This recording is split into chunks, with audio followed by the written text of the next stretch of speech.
नमस्कार दोस्तों, हम पढ़ रहे हैं अभिव्यक्ति और माध्यम। इसको हमने शुरू में 3 भागों में डिवाइड किया था। पहला था जनसंचार माध्यम और लेखन, जिसको हमने कंप्लीट कर लिया। दूसरा भाग है सृजनात्मक लेखन, जो आज हम पढ़ेंगे। और फिर तीसरा है व्यवहारिक लेखन, यानी अभिव्यक्ति और माध्यम जो पुस्तक लगती है इसको 3 भागों में डिवाइड किया गया है। और आपके सिलेबस के अनुसार भी 3 ही भाग हैं।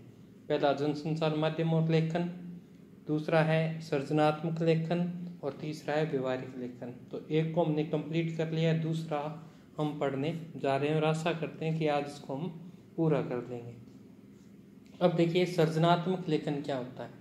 सबसे अगर पहली बात करें सृजनात्मक लेखन को, आप समझिए सृजन किसे कहते हैं। ऐसी कोई विषय वस्तु जो चली आ रही है और आप उससे कुछ अलग करें, यानी उसको देखकर आप कुछ अलग लेखन कर दें, अलग प्रकार की चीज बना दें, वो हो गया सृजनात्मक लेखन।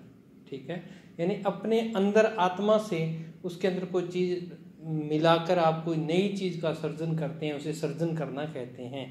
ठीक है, नई चीज बना रहे हैं तो उसे सृजनात्मक लेखन कहते हैं। सदियों से चली आ रही कविता आप उसी की तरह कविता बना रहे हैं तो उसमें क्या सृजनात्मकता नहीं है, परंतु आप उसके अंदर अपनी भावनाओं को, अपनी आत्मव्यक्ति को अगर उसके अंदर आप मिक्स कर देते हैं या आप उन्हें समाहित कर देते हैं, वही सृजनात्मक लेखन कहलाएगा। तो सबसे पहले हम सृजनात्मक लेखन में पढ़ने जा रहे हैं, वो है कविता।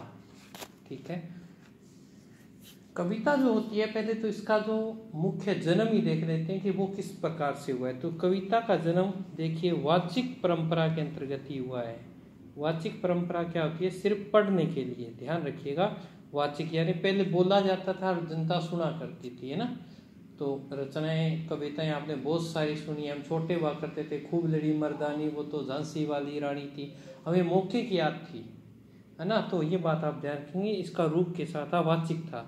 परंतु वर्तमान में आजकल हमें कैसी रचना मिलने लगी, लिखित रूप में भी उपलब्ध है, यानी रचना वाचिक भी है और लिखित भी है। तो हम कह सकते हैं कि भाषा के जो दो रूप होते हैं, मौखिक और लिखित, उन दोनों रूपों में कविता विद्यमान है। कविता के मूल में संवेदना या राग तत्व होता है। वेरी वेरी इंपॉर्टेंट बात है ये। क्या होता है, राग तत्व होता है। अब ये राग तत्व क्या है, इस चीज को समझिए। राग तत्व हम कह सकते हैं आपके भाव, मन के विचार, उनको बोला जाता है। तो कविता कोई भी होती है, उसके मूल के अंदर फीलिंग्स होती हैं व्यक्ति की, उस चीज को उसने अनुभव किया और वो अनुभव की चीज को, अपने मन की फीलिंग्स को क्या करता है, शब्दों के माध्यम से आपके सामने प्रेजेंट करता है, और वही क्या कहलाती है, कविता कहलाती है। कविता रचना का पहला उपकरण है शब्द। वेरी वेरी इंपॉर्टेंट बात है ये। यानी कविता जब लिखते हैं तो आपको क्या आने चाहिए, शब्द आने चाहिए, यानी ऐसी शब्दावली आपके पास होनी चाहिए जिससे दर्शक आपकी कविता से बंधा रहे। आप दर्शक कह दें, श्रोता कह दें, श्रोता जो होता है उसके हार्ट में उतर जाए, तो ऐसे आपके शब्दों में पकड़ होनी चाहिए। फिर हम बात करें शब्दों से मेलजोल बढ़ाना, अर्थात कविता का पहला उपकरण है शब्द, अर्थात शब्दों से मेलजोल बढ़ाना। यानी मेरे शब्दों के माध्यम से या कविता जब लिखी जाती है तो वो आपके दिल में उतर जाती है, और फिर आपका मेरे से क्या हो जाता है, अपनत्व हो जाता है, प्यार हो जाता है। वही तो क्या है, कविता है। अंग्रेजी कवि W.S. ओल्डम ने कहा कि प्ले विथ द वर्ड्स, यानी कविता क्या है, इसके बारे में एक अंग्रेज विद्वान है, उन्होंने कहा है, W.S. ओल्डम ने कहा है, क्या कहा है, ये कहा है कि play with the words. Play means होता खेलना, विथ मीन्स साथ, द वर्ड में शब्दों के साथ खेलना। ये बात किसने कही है, तो ये विद्वान ने कही है। तो बिंब और आगे नेक्स्ट विशेषता देखते हैं, बिंब और छंद आंतरिक लय कविता से इंद्रियों से पकड़ने में सहायक होते हैं। देखिए ये दोनों चीजें वेरी वेरी इंपॉर्टेंट है। पहले आप समझिए बिंब, यानी आप कोई कविता जब बोलते हैं या लिखते हैं, जब आगे वाला उस कविता को सुनता है तो एक एक शब्द जैसे आप बोलते हैं, है ना, तो वो शब्द जब आप बोलें तो उसके सामने एक छवि बननी चाहिए, एक बिंब बनना चाहिए, है ना। तो जैसे आप कविता बोलेंगे तो उसके सामने बिंब बनना प्रारंभ हो जाएगा। दिन जल्दी जल्दी ढलता है, आपने एक कविता पढ़ी हरिवंश राय बच्चन की, तो उस समय जब आप पढ़ेंगे ना, दिन जल्दी जल्दी ढलता है ना, चिड़िया के पंखों में भरता तेज गति है इस तरह से, तो आपको चिड़िया उड़ती हुई दिखाई देगी, जल्दी जल्दी आ रही है, दिन ढलता हुआ दिखाई देगा, तो वो बिंब जो है ना वो आपकी कविता में होना चाहिए, जिससे वो माइंड में छप जाती है कविता। एक भिक्षुक हाथ में कटोरा लिए मांगते हुए आता है, चलो वो मेरी पंक्ति में शामिल तो नहीं है। तो इस तरह से आप जब कभी भी कविता किसी की पढ़ेंगे तो आपको ये लगेगा कि आपके सामने वो तस्वीर बन रही है, तो वो कविता सार्थक है। तो पहला तो ये है, बिंब बनना चाहिए। दूसरा है छंद। छंद का मतलब होता है आंतरिक लय। छंद का मतलब आप कह सकते हैं जो शब्दावली होती है उसकी बात कर रहे हैं।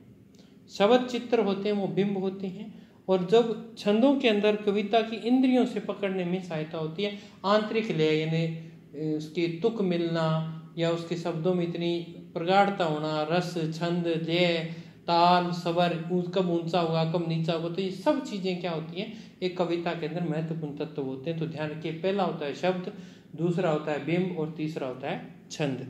3 चीजें कविता के अंदर आपको चाहिए। अब अगर अपन देखें, कविता ऐसी चीज है जिसमें 5 ज्ञानेंद्रियां, हमारे पास शरीर की 5 ज्ञानेंद्रियां। जैसे कोई चीज पत्थर शब्द बोले तो आपको ऐसा लगना चाहिए कि आप पत्थर पर स्पर्श कर रहे हैं। मैं कह दूं मुलायम तकिया, है ना, मैं कह दूं मुलायम रुई, मैं कह दूं मखमल, तो आपको ऐसा महसूस हो कविता के अंदर शब्द आए कि आप हाँ वास्तव में उसको टच करके देख रहे हैं। तो ये इंद्रियां काम करनी चाहिए। स्वाद, है ना, ये भी होना चाहिए। दृश्य, ये बिंब बता ही दिया मैंने। घ्राण, आपकी सूंघने की शक्ति।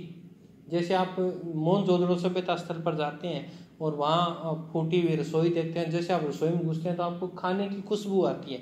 तो यानी वो कविता का क्या एक सार है। इस तरह बहुत सारी कविताएं आप देखेंगे आगे, तो वहाँ आपको ये महसूस होना चाहिए, शब्दों में इतनी जान होनी चाहिए आपके। फिर है स्वर्ण या सुनने की, इन 5 अंगुलियों से पकड़ा जाता है। यानी कविता ऐसी चीज है जिसमें 5 ज्ञानेंद्रियां क्या करें, काम करनी चाहिए। जब कविता को लिखा जाए तो ये सोचना चाहिए, और जब बोली जाए तो ऐसा महसूस होना चाहिए कि ये चीज अपने सामने ही प्रेजेंट है। छंद, आंतरिक लय मैंने बता दिया आपको। आंतरिक लय होती है कविता की अनिवार्य शर्त है।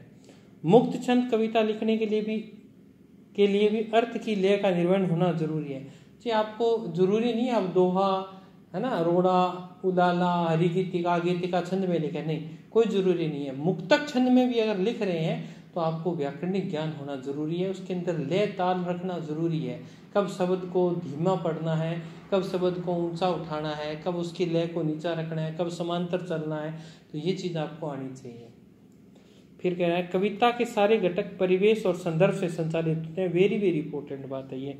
तो देखो, परिवेश और संदर्भ से घटित होते हैं, ये बात आप अच्छी तरह से ध्यान रखेंगे। वातावरण, आपके आसपास का वातावरण कैसा है वो आपकी कविता से पता चल जाएगा।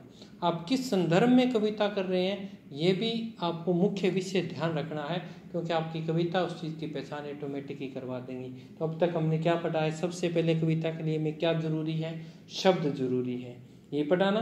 फिर हमें बिंब जरूरी है, फिर छंद विधान जरूरी है, फिर हमें ज्ञानेंद्रिय यानी ऐसी स्पर्श 500 ज्ञानेंद्रियों का स्पर्श करते हुए शब्दों को पकड़ना है, और फिर आंतरिक जो मैंने बताया दिया छंद ले होती है, और तीसरा या जो भी नेक्स्ट है वो परिवेश यानी वातावरण या संदर्भ भी होना जरूरी है। परिवेश के साथ साथ कविता के सभी घटक भाव तत्व से परिचालित होते हैं, ये सबसे इंपॉर्टेंट हो गया। यानी कविता के अंदर क्या होनी जरूरी है, भाव तत्व होना जरूरी है, फीलिंग्स होनी जरूरी है। तो ये बात आप ध्यान रखेंगे। और मैंने बहुत सारी चीजें आपको बताई, शब्द हो जाएगा, बिंब हो जाएगा, छंद हो जाएगा, परिवेश हो जाएगा, ज्ञानेंद्रियों का स्पर्श हो जाएगा, और सबसे महत्वपूर्ण जरूरी है भाव तत्व। तो प्रमुख घटक देख लेते हैं। भाषा का सम्यक ज्ञान जरूरी है, आपको भाषा आनी जरूरी है। ये बात मैंने आपको कही थी, भाषा पर आपकी पकड़ होनी जरूरी है, तभी आप अच्छी कविता लिख सकते हैं। विभिन्न काव्य शैलियों का ज्ञान होना जरूरी है, आपको विभिन्न काव्य शैलियाँ हैं, है ना। तो जैसे गजल है, कविता गजलों के माध्यम से प्रस्तुत की जाती है, रुबाइयों में लिखी जाती हैं, है ना। कविता के अलग अलग प्रकार हैं, आप किसी में भी लिख सकते हैं, तो आपको विभिन्न शैलियों का ज्ञान होना जरूरी है। छंद के बारे में बुनियादी जानकारी जरूरी है। छंद के बारे में क्या, बुनियादी जानकारी होना जरूरी है। छंद के बारे में थोड़ी बहुत जानकारी, बेसिक जानकारी तो आप ध्यान रख ही सकते हैं कि सभी शब्द एक जैसे नहीं होते, सभी लाइनों को एक जैसा नहीं पढ़ा जाता कविता में। कई लाइनें धीमी गति से पढ़ी जाती, कई की लय क्या होती है, तेज होती है, कई की तीव्र गति से पढ़ी जाती है। तो लगभग मेरी रचनाएं जो मैं भी शौक रखता हूँ, तो मैं रुबाइयाँ शैली में लिखता हूँ, रुबाइयाँ जो होती है उसमें लिखता हूँ। और अपना एक चैनल है प्रियंका चौधरी के नाम से फेसबुक पर, वहाँ जितनी भी शायरियाँ आती हैं या कविता आती है वो मेरे द्वारा लिखी जाती है और मैं उसको प्रेषित करता हूँ, आप उसको देख सकते हैं। समय विशेष की प्रचलित प्रवृत्तियों की जानकारी होनी चाहिए, वर्तमान में किस टॉपिक पर लिखना है इस चीज़ की भी आपको जानकारी होनी चाहिए। कम से कम शब्दों में अपनी बातें कहना, ऐसी शैली आपके पास होनी चाहिए। आपके पास ऐसे शब्द भंडार होना चाहिए कि एक शब्द पूरी लाइन लिखने के बजाय एक शब्द कि किए हुए उपकार को मैं याद न रखूं, तो वहाँ इतनी बड़ी लाइन न लिखकर कृतज्ञ लिखा जाए, यानी शब्दावली आपके पास जरूरी है, ये बात आप ध्यान रखेंगे। नवीन दृष्टि होनी चाहिए, ये आपके अंदर प्रतिभा होनी चाहिए कि आप नवीन शब्दों का प्रयोग करें, नवीन जो उपमान हैं उनका प्रयोग करें, ये बात कविता के अंदर बहुत ही जरूरी होती है। चलिए उसके अंतर्गत आगे अब पढ़ते हैं। हाँ, ये तो होगी अपनी कहानी, ठीक है। अब दूसरा पॉइंट है अपना, कविता हो गई, दूसरा पॉइंट है कहानी, ठीक है। अब कहानी के अंदर क्या होता है, कहानी सब जानते हैं, कहानी किसको अच्छी नहीं लगती।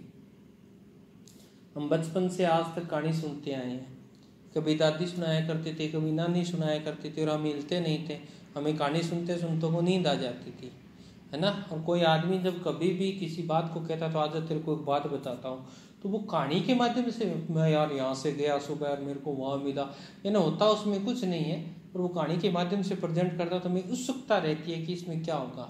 जैसे कोई भी फिल्म होती है तो इसका जो लास्ट सीक्वल जिसे बोलते हैं, यानी एंड होने वाला होता है, तो उस कहानी का जो मोरल होता है तो उस समय आने वाला होता है, हम उस समय उसको छोड़ नहीं सकते। बस वही कहानी है। अब देख लेते हैं आसपास के जीवन में जो चीज़ें होती हैं उन्हें एक नाटकीय रूपांतरण किया जाता है। कहानी मानव जीवन के सर्वाधिक निकट है, क्योंकि हम बचपन से सुनते आते हैं और बाद में जब हम बूढ़े हो जाते हैं तो हम अपने पोता पोती दोहिता दोहिते को सुनाते भी हैं। उसके जीवन का इतना अविभाज्य हिस्सा है, हर आदमी कहानी सुनता है और सुनाता है। किसी घटना, ये इसकी डेफिनेशन है, वेरी वेरी इंपॉर्टेंट, याद कर लीजिएगा।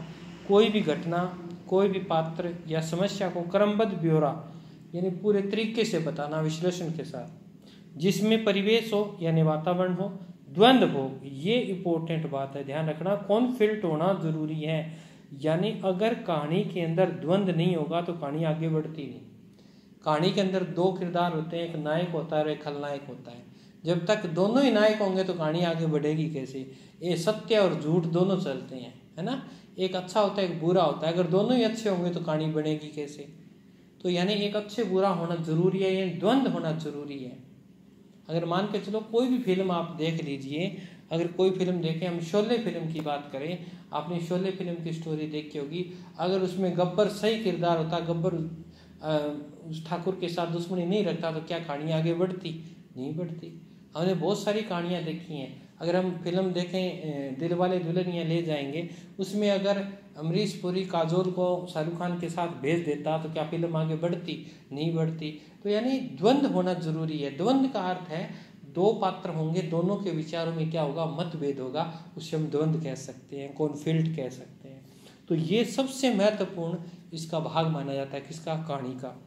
तो किसी घटना, पात्र, समस्या का क्रमबद्ध ब्यौरा जिसमें परिवेश हो, द्वंद्व हो और कथा का कर्मिक विकास हो, ये चरम उत्कर्ष बिंदु को उसे कहानी का क्या कहा जाता है? कहानी कहा जाता है। तो ये बात आपको ध्यान रखनी है।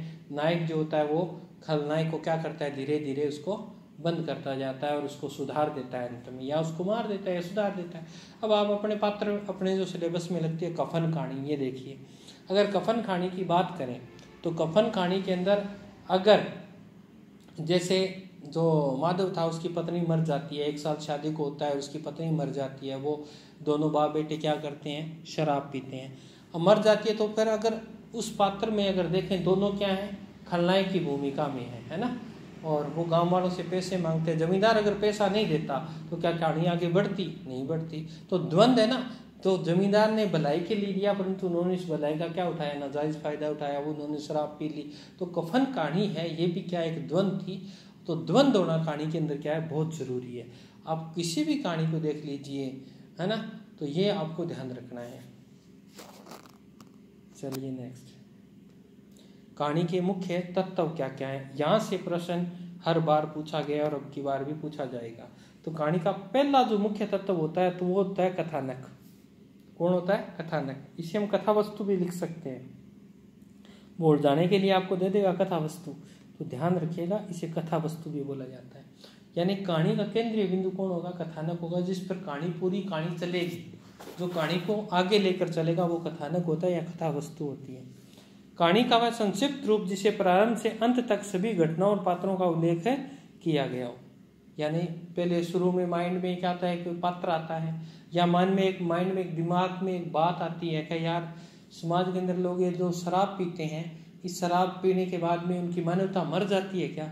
इस मानवता मर जाती है, परंतु क्या सबकी मर जाती है? क्या उन शराबी व्यक्तियों से कोई हमदर्दी नहीं रखता? ये बात जब प्रेमचंद के माइंड में आई तो उन्होंने कफन कहानी लिख दी। तो यानी पहले क्या किया जाता है? एक संक्षिप्त रूप बनाया जाता है, फिर उसमें पात्र डाले जाते हैं, है ना। पहले कहानी का एक संक्षिप्त रूप बनाया जाता है कि समाज में हमें क्या संदेश देना है, फिर उसका क्या बनाया जाता है? उसके अंदर पात्र डाले जाते हैं। तो ये देखिए, तीसरा है कथानक कहानी का एक प्रारंभिक नक्शा होता है, और कहानी में नाटकता, रोचकता, द्वंद्व तत्व के कारण ही आती है। तो मैंने ये आपको बता दी कि नाटकता और रोचकता किसके कारण आएगी? द्वंद्व तत्व होगा, यानी दो विपरीत धाराएं होंगी तभी कहानी में रोचकता आएगी, अन्यथा रोचकता नहीं आएगी। द्वंद्व कथानक को आगे बढ़ाता है, ठीक है। द्वंद्व जो होता है ये आगे बढ़ाएगा। देश काल और वातावरण, ये नेक्स्ट है। देश काल यानी आपके आसपास का वातावरण कैसा है, ये कहानी के अंदर बड़ी महत्वपूर्ण भूमिका निभाता है, और ये इसके साथ रोचकता भी पैदा करता है और कहानी को प्रामाणिकता भी देता है। तो ये बात भी इम्पोर्टेंट हो गई। फिर है पात्र और उसका चरित्र चित्रण कहानी का महत्वपूर्ण तत्व है।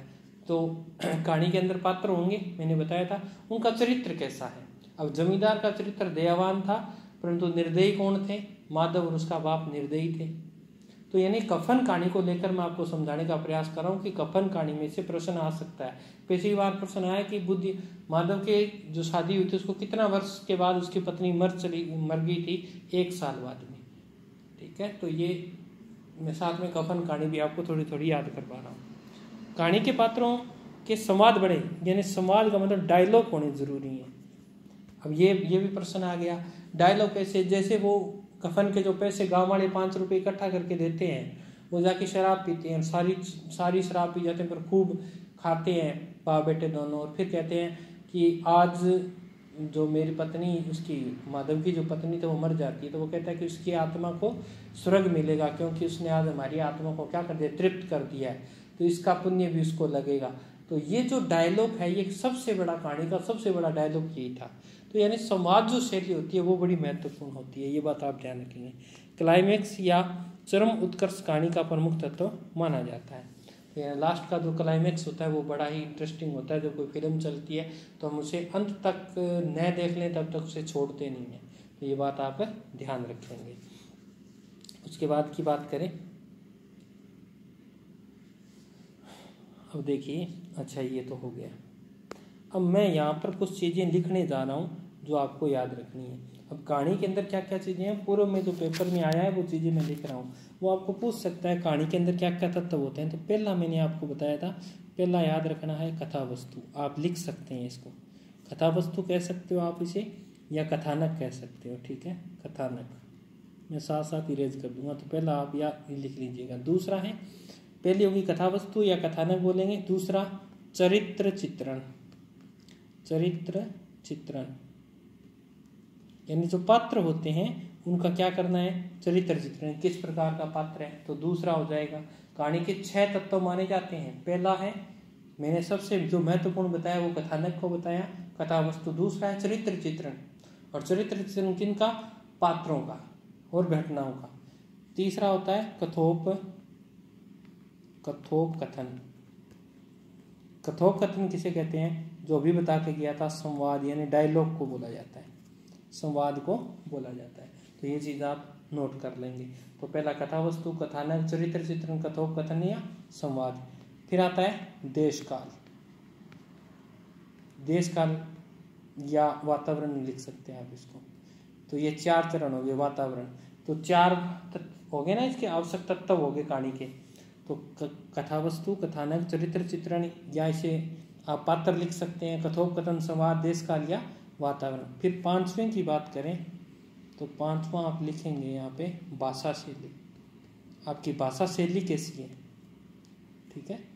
और छठे की बात करें तो कहानी का उद्देश्य क्या है, वो सबसे अंत में प्रकट हो जाता है, जिसे क्लाइमैक्स बोला जाता है, ठीक है। तो ये 6 तत्व आप याद करेंगे कहानी की, रट लीजिएगा, प्रश्न यहीं से आएगा। चलिए अब अपन नेक्स्ट जो विधा है अपने पास वो पढ़ने जा रहे हैं, और उस विधा का नाम है रिपोर्टार्ज। देखिए नाम देखने में आपको ऐसा लग रहा होगा कि रिपोर्ट, बिल्कुल ये रिपोर्ट जैसा नाम है, परंतु रिपोर्ट इसमें थोड़ा सा फर्क है। रिपोर्ट यथार्थ होती है, यथार्थ का मतलब रियलिटी होती है, जैसा देखा जाता है वैसा ही बोला जाता है। परंतु रिपोर्टार्ज में क्या होता है, जैसा देखा तो जा रहा है रिपोर्ट को, परंतु उसके अंदर भावात्मक रूप से अपने मन की जो फीलिंग है इसको अंदर इंक्लूड कर दिया जाए, या मैं थोड़ा सा कहूँ कि यथार्थ के साथ थोड़ा सा झूठ, मिथ्या, है ना, वो मिक्स कर दी जाए, तो वो क्या कहलाएगी, रिपोर्टार्ज कहलाएगी। बस इतना ही ध्यान रखना है। देखो रिपोर्टार्ज फ्रांसीसी भाषा का शब्द है जो अंग्रेजी के रिपोर्ट का संशोधित रूप है। मैंने बताया था रिपोर्ट जो होती है वो सत्य घटना पर होती है, यथार्थ होती है, उसमें बेफालतू के शब्द नहीं होते। और अब देखो किसी घटना को आंखों देखा वर्णन क्या है, रिपोर्ट है, जैसा देखा वैसे का वैसा बता दिया, ये रिपोर्ट है। परंतु घटना को रेखा चित्र शैली में कलात्मक वर्णन रिपोर्टार्ज कहलाता है। ये कलात्मक वर्णन क्या है, कलात्मक वर्णन का अर्थ है यानी साहित्यिक रूप में लिखना। साहित्यिक रूप का मतलब यहाँ छंद, अलंकार, भाव शैली, आपके मन की फीलिंग्स को लिखना, ये सब चीज़ें अगर आप उसके अंदर इंक्लूड कर रहे हो, साहित्य को अगर इसको इंक्लूड कर रहे हो तो ध्यान रखिएगा वो आपका रिपोर्टार्ज कहलाएगा। तो ये बात आपको ध्यान रखनी है। संवेदनशीलता रिपोर्टार्ज का आवश्यक अंग है, ये चीज़ मैंने अभी बताई थी आपको कि इमोशंस जो हैं आपके वो क्या है, रिपोर्टार्ज का महत्वपूर्ण अंग है। आप ऐसा नहीं कोई माने रिपोर्ट लिख रहे हैं, जैसे अतीत में दबे पाँव, ओम थानवी का एक निबंध हमने पढ़ा। तो ओम थानवी जब जाते हैं, मोहनजोदड़ो पाकिस्तान के अंदर है, तो वहाँ पर जाते हैं तो आप देखा होगा कि वो घरों के बारे में कितनी शालीनता से बताते हैं कि यहाँ कितने घर हुआ करते थे। रिपोर्ट तो सीधी कहेगी कि वहाँ एक सभ्यता स्थल खोदा गया, वहाँ पर टूटे फूटे मकान मिले हैं और उसके अंदर रसोई घर भी मिला है, ये इतनी चक्कियाँ मिली है, इतने स्नान घर, ये रिपोर्ट है। परंतु जब ओम थानवी लिखते हैं तो ऐसा महसूस होता है, वो कहते हैं कि जब मैं घर के अंदर टूटे फूटे हैं परंतु घरों के मुख्य दरवाजे पर जाता हूँ तो मेरे पैर अचानक रुक जाते हैं। क्यों? क्योंकि हम किसी के घर में अचानक नहीं जा सकते। उन्हें ऐसा लगता है कि आज भी यहाँ लोग रहे होंगे, किस प्रकार यहाँ का वातावरण रहा होगा, किस प्रकार वो अतिथि का स्वागत करते होंगे। वो रसोई घर में घुसते हैं तो उन्हें सुगंध आती है कि यहाँ भोजन बना करता होगा, स्नान घर मिले हैं, अन्न कोठार मिले, तो वो सीधा न बताकर अपनी फीलिंग्स के साथ उनको जोड़ते हैं। वही क्या है, रिपोर्टार्ज कहलाती है। लेखक द्वारा प्रमाणिक जानकारी प्राप्त करने के लिए जनजीवन को निकटता से देखना, ये मैंने अभी बताया आपको। ओम थानवी, अतीत में दबे पांव, मोहनजोदड़ो पर जो उन्होंने लिखा था वो। रिपोर्टार्ज लेखक को पत्रकार भी, अब देखो रिपोर्टार्ज लेखक क्या होता है, पत्रकार भी होता है और साहित्यकार होता है। और साहित्यकार हमेशा किस पे चलता है, भावों पर चलता है, फीलिंग्स पर चलता है। ये बात हम पीछे लिख के याद करके आए हैं। कहानी के अंदर मैंने बताया था फीलिंग्स जरूरी होती है, भाव प्रधानता जरूरी होती है। अगर आपके अंदर भाव शून्यता है तो आप कविता भी नहीं लिख सकते और कहानी भी नहीं लिख सकते। तो ये ध्यान रखना है, आपके अंदर साहित्य की दृष्टि से आपके अंदर भाव होने जरूरी है। अगर रिपोर्ट आप प्रस्तुत कर रहे हो तो आप एक पत्रकार हो, अगर आप अपनी फीलिंग्स को साथ में व्यक्त कर रहे हो तो आप एक साहित्यकार की दृष्टि रखते हो। तो यही बात इन्होंने कही है कि रिपोर्टार्ज लेखक को पत्रकार और साहित्यकार दोनों की भूमिका का क्या करना पड़ता है, निर्वहन करना पड़ता है। तो पत्रकार के पास क्या होता है, सिर्फ दिमाग होता है, और साहित्यकार के पास क्या होता है, दिल होता है जो फीलिंग्स को बताता है। ये एक उमेश शास्त्री हैं, इन्होंने रिपोर्टार्ज की क्या क्या विशेषताएं बताई हैं वो देख लेते हैं, ठीक है। तो उमेश शास्त्री के द्वारा क्या क्या बताई गई हैं, तो ये रहा। यहाँ से तथ्यों के साथ क्या होनी चाहिए, फीलिंग्स होनी चाहिए, भाव प्रवणता होनी चाहिए। ये बात मैं आपको बताया हूँ कि जो रिपोर्ट है उसके साथ अगर अपनी फीलिंग्स को लिख रहे हैं तो वो रिपोर्टार्ज कहलाएगी। यथार्थ विषय यानी रियलिटी जो चीज़ है, यथार्थ का मतलब रियलिटी के साथ कल्पना के माध्यम से साहित्य परिवेश में प्रस्तुत करना। तो मैंने यही तो बात कही थी, रियलिटी के साथ थोड़ी सी कल्पना कर दें या मिथ्या यानी झूठ, थोड़ा सा झूठ चल सकता है।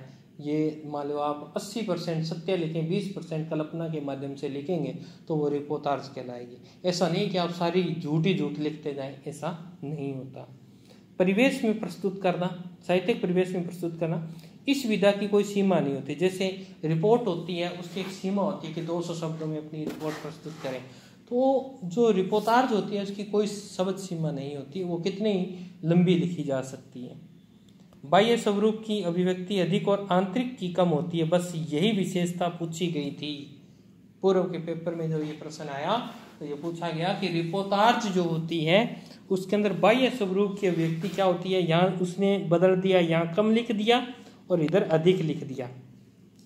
तो ये बात आपको ध्यान रखनी कि जो रिपोर्ट बाहर से दिखाई दे रही है उसकी अभिव्यक्ति जो कर रहे हो आप घटना का, तो वो कितना होना चाहिए, 80% होना चाहिए, अभी बताया था। यानी वो क्या होनी चाहिए, अधिक होनी चाहिए। आंतरिक की क्या होती है, कमी होती है। आंतरिक फीलिंग्स कितनी होती है, 20% होती है। बस यही प्रश्न पिछली बार है पेपर में पूछा गया है, आप इस चीज को ध्यान रखेंगे। ऐतिहासिकता के प्रमाण भी अपेक्षित हैं, यानी वो कितनी सत्य है उस चीज का भी आपको क्या रखना है। अपेक्षित का मतलब होता है वो आपसे इच्छा रखता है कि ये सत्य है या नहीं है, इस चीज की वो क्या रखता है, इच्छा रखता है। रिपोर्टाज के प्रति समाज की आस्था और विश्वास भी अपेक्षित है। आप में कितना विश्वास है, आप उस चीज पर कितनी आस्था रखते हैं, ये भी आपके लिए क्या है, रिपोर्टाज के लिए जरूरी महत्वपूर्ण तथ्य है, आस्था और विश्वास। रिपोर्टाज का प्रभाव सीमित रहता है। रिपोर्टाज जो होता है उसका प्रभाव सीमित होता है। रिपोर्ट लंबे समय तक पड़ी रहती है, वो एक साक्ष्य के रूप में भी प्रस्तुत की जा सकती है, परंतु रिपोर्टाज साक्ष्य के रूप में प्रस्तुत नहीं कर सकती, ये बात ध्यान रखेंगे। लेखक का दृष्टिकोण मनोविश्लेषणात्मक होना चाहिए, वेरी वेरी इंपॉर्टेंट है, क्योंकि साइकोलॉजी की भाषा में अगर बात करें मनोविश्लेषणात्मक का मतलब है व्यवहारिक होना। मनोविश्लेषणात्मक का अर्थ क्या है, व्यवहारिक होना। हिंदी में निरूपतार्थ लेखन का कार्य भारतेंदु युग से प्रारंभ माना जाता है, तो ये ध्यान रखना कोई भी नाटक विधा है, कहानी है, ये सब भारतेंदु युग से प्रारंभ हुए हैं। ठीक है, तो यहाँ से अपने ज़्यादा टेंशन लेने की आवश्यकता नहीं है, क्योंकि इसका तो एक ही है। भारतेंदु हरिश्चंद्र द्वारा अपनी पत्रिका हरिश्चंद्रिका में दिल्ली दरबार का वर्णन रिपोर्टाज के रूप में लिखा गया था। तो भारतेंदु की पत्रिका थी क्या, हरिश्चंद्रिका। ठीक है, और इन्होंने इसके अंदर लिखा था दिल्ली दरबार का वर्णन रिपोर्टाज के माध्यम से प्रस्तुत किया था। तो ध्यान रखेंगे सबसे पहले रिपोर्टाज इनकी मानी जाती है। परंतु अगर बात करें वास्तविक रूप से हिंदी में रिपोर्टाज लेखन परंपरा का प्रारंभ शिवदान चौहान की रचना लक्ष्मीपुरा से माना जाता है। और ये इंपॉर्टेंट क्वेश्चन आपके लिए बन गया है, वो पूछेगा कि वास्तविक रूप से हिंदी में रिपोर्टाजन सबसे पहले किसने लिखा, तो ध्यान रखिएगा किसने लिखा है, शिवदान सिंह चौहान ने। किस नाम से लिखा है, लक्ष्मीपुरा नाम से लिखा है। और जिसका प्रारंभ किससे हुआ, रुबाब पत्रिका में हुआ था। और कब से, 1938 के अंक में हुआ, दिसंबर का 1938 से वो अंक था, उसके अंदर हुआ है। चलिए नेक्स्ट अपन बात करते हैं डायरी लेखन। ये नेक्स्ट विधा आ गई है डायरी लेखन, ये बात आप ध्यान रखेंगे। तो डायरी लेखन क्या है, तो डायरी लेखन तो लगभग जो हिंदी के कोई भी विद्यार्थी है वो अपनी ज़िंदगी में एक बार प्रयास जरूर करता है कि मैं डायरी लिखूं, परंतु डायरी लिखना एक कोई हंसी खेल नहीं है, क्योंकि आप डायरी के अंदर अपनी वो चीज़ें नहीं लिख सकते जो आपके मन में विचार आए हैं, क्योंकि आदमी वासना का पुतला है, मन चंचल होता है और आपका मन भटक जाता है। इसलिए आप अपना जो व्यक्तित्व होता है वो लोगों के सामने अच्छी तरह से प्रेजेंट नहीं कर सकते। तो बहुत मुश्किल होता है डायरी लिखना। नाम सुंदर लगता है कि डायरी लिखना प्रारंभ करें, पर होता बड़ा मुश्किल है। अब देख लेते हैं डायरी लेखन क्या होता है। डायरी को हिंदी में दैनंदिनी भी कहा जाता है, तो ये इंपॉर्टेंट बात होगी। एक तो पर्यायवाची शब्द याद होगा, डायरी को क्या बोला जाता है, तो डायरी को क्या बोला जाता है, दैनंदिनी कहा जाता है। व्यक्ति जब अपने अनुभवों को प्रतिदिन लिखता है उसे क्या कहते हैं, डायरी कहते हैं। ये व्यक्ति की क्या होगी, आत्मनिष्ठ शैली है। व्यक्ति अपनी जानकारी लिख सकता है, ऐसा नहीं है कि मैं यहाँ हूँ और मैं कह दूँ कि मैं मेरे भाई को कह दूँ आज मेरी डायरी लिख देना, नहीं। कैसे लिख देगा, क्योंकि जो दिन में मैंने कार्य किए हैं उन्हें तो मेरे कागज़ पर उतारना है ना, वो मैंने किस फीलिंग्स के साथ किए हैं वो मेरा भाई कैसे लिख सकता है। हाँ, वो ऐसे लिख देगा आज मेरा भाई यहाँ गया, परंतु जो फीलिंग्स जो विचार मेरे मन में आए वो विचार वो कैसे लिख देगा। तो इसीलिए डायरी जो होती है वो आत्मनिष्ठ शैली में लिखी जाती है। फिर देखिए, डायरी का शाब्दिक अर्थ है प्रतिदिन की घटनाओं को दो छोटा कर देते हैं इसको, प्रभावी ढंग से क्या करना है, लेखन करना है। डायरी शैली आत्मकथानक भावपर्णीय गतिविधि है। और ये बात मैं बार बार कह रहा था आपको कि यहाँ से आएगा प्रश्न, क्यों फीलिंग्स आ गई, भाव आ गए, आत्मकथानक हो गया, यानी आप ही लिख सकते हैं, दूसरा नहीं लिख सकता। कैसी विधा है, गद्य विधा है, पद्य नहीं है, गद्य है। डायरी का संबंध प्रत्यक्ष एक व्यक्ति से होने के कारण इसमें व्यक्तित्व की क्या रहती है, प्रधानता रहती है। एक व्यक्ति से संबंधित है तो व्यक्तित्व की प्रधानता अपने आप ही हो जाएगी। डायरीकार तात्कालिक संवेदनात्मक भावों की अभिव्यक्ति करता है। डायरीकार जो होता है वो अपने मन के अंदर क्या भाव उठे थे उस चीज को लिखने की क्या करता है, प्रयास करता है। ये चीज मैंने आपको बताई थी। डायरी लेखन में व्यक्ति सापेक्षता अधिक होता है। सापेक्षता का मतलब क्या है, सापेक्षता यानी वो ऐसा चाहता है कि वो लोगों के जो अपने मन के भाव है उनको अच्छी तरह से लिख सके। सा का अर्थ होता है सहित, और अपेक्षिता जो आपकी इच्छा सहित लिख सके, जो वो चाहता था वो चीज वो उसने आज की किस प्रकार की, उन चीजों को वो लिख सके। ये इसका महत्वपूर्ण बिंदु है। लेखक के आत्मीय गुण तथा प्रवृत्तियों की अभिव्यक्ति होती है। उसके आत्मा के गुण कैसा है, वो किस प्रकार का व्यक्ति है, बहिर्मुखी है, अंतर्मुखी है, नरम दिल का है, कठोर दिल का है, उसके मन में क्या भाव आए होंगे। इसीलिए मैंने सबसे पहले कही थी कि आदमी डायरी बहुत मुश्किल से लिखता है, क्यों आदमी के मन में वासना आए बिना रहती नहीं है, क्योंकि आदमी का मन चंचल होता है।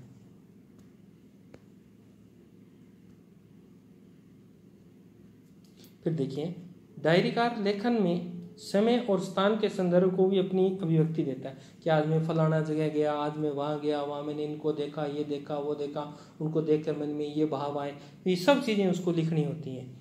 डायरीकार की प्रमाणिक अभिव्यक्ति होती है। तो ये बात ध्यान रखेंगे, किसी भी डायरी जो होती है, कोई भी डायरी लिखता है और उसने डायरी में लिख दिया कि मुझे फला आदमी से आज धमकी मिली, उस आदमी ने मुझे कहा, तो वो धमकी कानून की भाषा में उसकी आत्मरक्षा बन जाती है। जब वो आदमी एक्सपायर हो जाता है और उसकी डायरी पढ़ी जाती है, उसमें वो पंक्ति, तो सबसे पहले उसी आदमी को उठाया जाता है, क्योंकि डायरी एक साक्ष्य मानी जाती है। ठीक है, तो एन फ्रैंक की डायरी आपने पढ़ी होगी, तो उसके अंदर यहूदियों ने किस प्रकार से उन पे जुल्म किए थे और बाद में वो प्रकाशित हुई, तो सबसे ज़्यादा बिकने वाली डायरी थी। तो वो एक साक्ष्य के रूप में क्या रहती है, हमेशा आपके सामने रहती है। तो इसीलिए ये ऐतिहासिक प्रमाणिकता भी इसके अंतर आती है। डायरीकार साहित्यिक संभावना के प्रति उदासीन नहीं होता। तो ये बात ध्यान रखनी है, उदासीन नहीं रहता। उदासीन का मतलब वो हमेशा एक साहित्यिक जो संभावना होती है, हो सकता है वो उसके मन के जो भाव आए वो कविता में लिख दें, कोई शायरी के माध्यम से व्यक्त कर दें, तो वो उदासीन नहीं रहता। साहित्यिक की भाषा होती है, साहित्यिक होता है भावना से, तो भावना के प्रति कभी उदासीन नहीं रहता। ये बात आप ध्यान रखेंगे। इसमें सभी लेखन विधियों को स्पर्श करता है, जितनी भी लेखन विधियां उन सबको स्पर्श करता है। तो कहानी, चुटकुला, दोहे, सबके माध्यम से वो क्या करता है, लिखता रहता है। फिर देखो, डायरीकार समय समय पर अतीत के अनुभवों की पुनर्समीक्षा करता हुआ आगे बढ़ता है। यानी पीछे के पन्नों पर उसने कुछ लिखा कि मैं इस प्रकार का होता था, परंतु धीरे धीरे उसमें सुधार होता जा रहा है, उसमें नैतिकता आ रही है ना, मेच्योरिटी आ रही है, तो वो अपने भावों पर अपने नियंत्रण करना सीख गया है, अपनी वासना पर नियंत्रण करना सीख गया है। तो वो चीज़ें उसमें क्या करती हैं, सुधार पैदा करती हैं। तो ये चीज़ भी उन्होंने कहा कि डायरी के अंदर ये चीज़ें देखने को मिलती है। डायरी साहित्य का वर्गीकरण कि डायरियाँ कितने प्रकार से लिखी जा सकती हैं। तो पहली होती है व्यक्तिगत डायरियाँ, सभी आदमियों की पर्सनल होती हैं। तो व्यक्तिगत डायरियाँ आपको बताने की आवश्यकता नहीं है, व्यक्ति विशेष के लिए होती है। फिर है वास्तविक डायरियाँ। तो वास्तविक डायरियाँ सब जानती हैं, प्रत्येक व्यक्ति अपने जीवन से संबंधित घटनाओं का जब उल्लेख करता है और उसमें किसी भी प्रकार की झूठ या कल्पनात्मक बातें नहीं होती, क्योंकि वो अपने जीवन को हकीकत जो डेली प्रतिदिन करता है उसी को दिखता है। तीसरी है काल्पनिक डायरियाँ, इसमें तो कल्पना ही कल्पना होती है, यह आजकल प्रचलन में आई है। ठीक है, साहित्यिक डायरी ये कैसी होती है, जैसे काल्पनिक डायरी ऐसी होती है कि मैं सोया पड़ा हूँ, मुझे स्वप्न आ गया और मैं मर गया और मैं यमराज जी के पास चला गया। तो फिर वो एक काल्पनिक डायरी के माध्यम से लिखा जाता है कि मैं वहाँ पर गया, मेरे अच्छे कर्मों को देखकर उन्होंने मुझे कहा कि आप स्वर्ग में जाएंगे, नरक में जाएंगे, मुझे ये कार्य, यानी इस तरह की जो डायरियाँ होती हैं वो क्या होती है, काल्पनिक डायरियाँ होती हैं। मैं अगर देश का प्रधानमंत्री होता तो मैं क्या करता, अगर मुझे आरपीसी का अध्यक्ष बना दिया जाए तो मैं क्या करूं, यानी सब क्या है, काल्पनिक है। ये बात आप ध्यान रखेंगे। एक साहित्यिक की डायरी, साहित्यिक डायरी आपको पता ही है कि जो रचनाओं के बारे में लिखते हैं साहित्यकार जो होते हैं वो सब लिखते हैं कि आज मेरे मन में ये विचार आया, मैंने एक भिखारी को देखा तो मैंने भिखारी पर ये कविता लिख दी, ये कहानी लिख दी, नाटक लिख दिया, उपन्यास लिख दिया, तो वो साहित्यिक की डायरी होती है।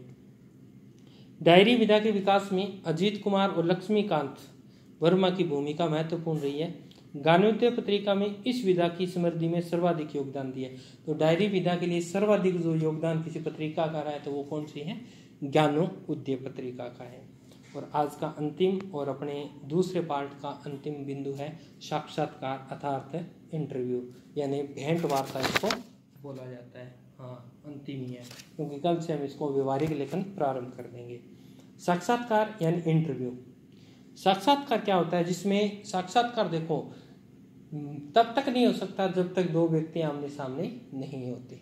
तो सबसे पहली विशेषता वह प्रक्रिया जो व्यक्ति विशेष का क्या कर ले, साक्षात करवा दे, एक दूसरे के सामने होंगे, ठीक है। वो किस प्रकार की सोच रखता है वो उनके प्रश्नों के माध्यम से व्यक्त हो जाता है। साक्षात्कार इंटरव्यू, इंग्लिश में इंटरव्यू बोलते हैं, किसी क्षेत्र में ख्याति प्राप्त करने वाले व्यक्ति के संपूर्ण व्यक्तित्व का, कृतित्व की जानकारी प्राप्त करने की कला। यानी कोई व्यक्ति है, उसे अपने साहित्य क्षेत्र में क्या किया है, कोई भी व्यक्ति हो सकता है, वो एजुकेशन क्षेत्र में हो सकता है, आप उसके जीवन के बारे में जानना चाहते हैं, वही क्या कहलाता है, इंटरव्यू कहलाता है।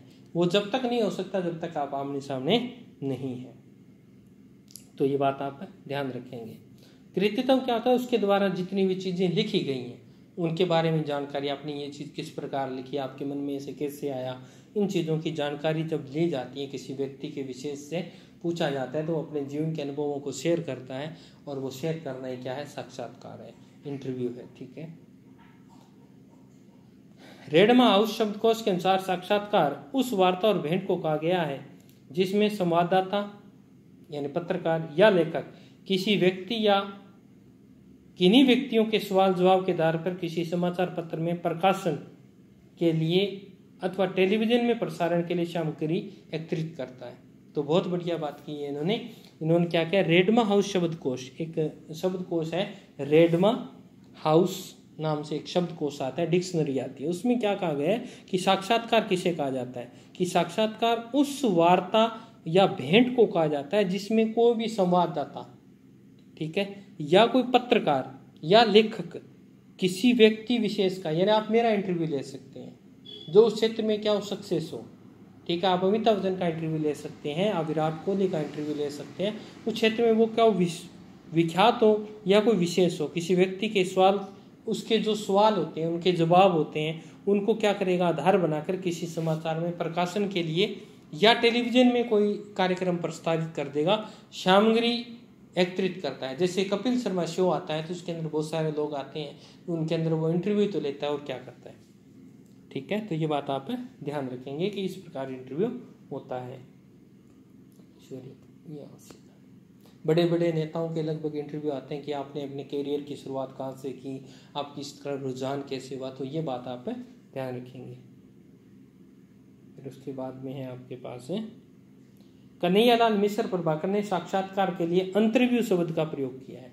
तो ये प्रश्न हो सकता है कि आपको ये पूछ ले साक्षात्कार का दूसरा नाम क्या है, अंतरव्यू रचना, यानी आपके अंतर आत्मा जो है उसके अंदर आपकी किस प्रकार की सोच रखते हैं वो चीज को रेदने का प्रयास करता है आगे वाला इंटरव्यू के माध्यम से। बस इतनी तो बात है।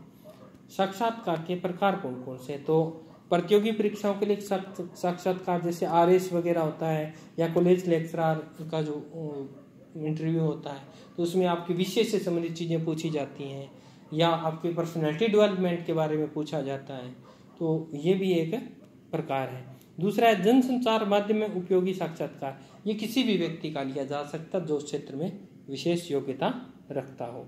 दो प्रकार का इंटरव्यू होता है। ये कह रहा है माध्यम उपयोगी साक्षात्कार भी दो भागों में बांटा जाता है। ये दो जनसंचार माध्यम उपयोगी साक्षात्कार है, इसको 2 भागों में आगे बांट दिया जाता है। एक तो होता है प्रिंट मीडिया, यानी आप देखते होंगे न्यूज़पेपरों में लगभग इंटरव्यू आते हैं, वो समाचार पत्र पत्रिकाओं के लिए, और दूसरा जो रेडियो टेलीविज़न पर आप देखते हैं उनके लिए। तो रेडियो टेलीविज़न वाला अभी मैं बता के गया था, जैसे रजत शर्मा का शो है आपकी अदालत और कपिल शर्मा का शो है, तो उन सब में क्या होता है, यही तो होता है, इंटरव्यू तो होता है। तो ये थी अपनी दूसरा पार्ट, जिसको आज हमने हंसते खेलते कंप्लीट कर लिया। वीडियो अच्छी लगे तो शेयर कर दिया करो भाई, और ज़्यादा से ज़्यादा शेयर किया करो ताकि लोगों तक पहुँचे। तो आज के लिए इतना ही, और कल मिलेंगे अंतिम पार्ट के साथ अभिव्यक्ति और माध्यम के व्यवहारिक लेखन में। तो आज के लिए इतना ही, तब तक स्वस्थ रहें, मस्त रहें। जय राजस्थान, जय भारत।